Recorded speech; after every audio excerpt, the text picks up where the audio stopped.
আসসালামু আলাইকুম রহমতুল্লাহ বারাকাতু। আমরা হচ্ছি শেষ নবীর উম্মত। আল্লাহ তাবারাক ওয়া তাআলা শেষ নবী পাঠিয়েছিলেন প্রায় 1500 বছর আগে। তিনি যেটা অনুমান করেছিলেন সেটাই প্রায় সঠিকের দিকে হতে চলেছে। আমরা এখন হসপিটালে গেলে হসপিটালের বেড খালি নেই, আমরা ট্রেনে উঠলে ট্রেনের সিট খালি নেই, বাসে উঠলে বাসের সিট খালি নেই, গ্যালারিতে উঠলে গ্যালারির সিট খালি নেই, শ্মশানে গেলে শ্মশানের সিট খালি নেই।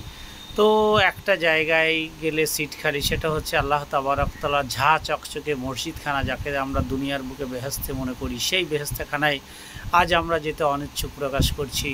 আল্লাহ তাবারক ওয়া তাআলা আমাদের সেই জায়গায় যাওয়ার তৌফিক দান করুক, আল্লাহুম্মা আমিন।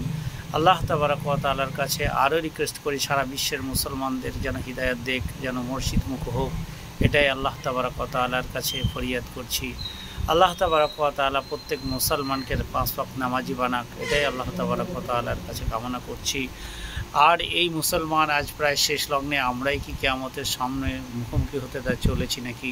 1500 বছর আগে আল্লাহ নবী সাল্লাল্লাহু আলাইহি ওয়াসাল্লাম বলে গেছেন যে আমার নবীরা মসজিদ হবে ঝা চকচকে এসি লাগানো মসজিদ, সেখানে কোনো মুসল্লি আসবে না নামাজ পড়ার জন্য। হ্যাঁ, তাই ঝা চকচকে 2 তলা 4 তলা 5 তলা 6 তলা মসজিদ, সেই মসজিদে নেই কোনো মুসল্লি, আছে 1 কাতার থেকে 2 কাতার, না হয় 3 কাতার। তো হে আল্লাহ, তুমি আমাদেরকে সবাই মুসলমানকে হিদায়াত দান করো, তারা 5 ওয়াক্ত নামাজ আদায় করুক এবং আদায় করে তার ফিডব্যাক তুমি দাও। হে আল্লাহ, তুমি আমাদেরকে কবুল করো, আল্লাহুম্মা আমিন।